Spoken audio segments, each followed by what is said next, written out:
একবিংশ শতাব্দী চলছে, কিন্তু মানুষের চিন্তা এখনো প্রাচীন। আজও বিচার হয় মেয়েদের চরিত্র দিয়ে, ছেলেদের না। একটা মেয়ে যদি ছেলে বন্ধুর সাথে চা খেতে যায়, তাহলে কার চরিত্র ঢিলা?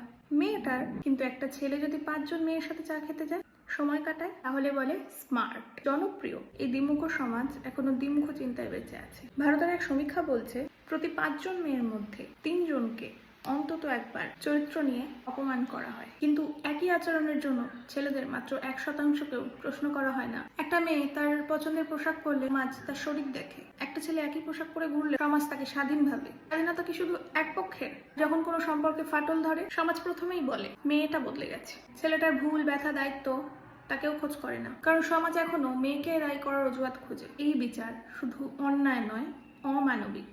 শুধু শরীর নয়, চরিত্র মানে মন, সততা, দায়িত্ব। কিন্তু সমাজ আজও মেয়েদের চোখে চোখ রেখে বলে, তুমি কেমন মেয়ে? কখনো বলে না, তুমি কেমন মানুষ? এ সমাজে মেয়েদের চরিত্র প্রশ্নবিদ্ধ হয়, ছেলেদের আচরণ অজুহাত পায়। মেয়েদেরকে ছেলেদের থেকে বাঁচতে শেখানো হয়, ছেলেদেরকে কখনো শেখানো হয় না কিভাবে তার আচরণ ঠিক করতে হয়। এই জন্য দিনকে দিন রেপ কেসের সংখ্যা বাড়বে, কমবে না। এই সমাজ কখনো সমান নয়, কিন্তু সময় তো এসেছে চরিত্র নয়, কর্ম দিয়ে বিচার শেখার। ন্যায় মানে লিঙ্গ নয়, ন্যায় মানে মানবতা। মেয়ের সম্মান রক্ষা নয়, তার প্রতি সম্মান দেখানোই সভ্যতার প্রথম চিহ্ন।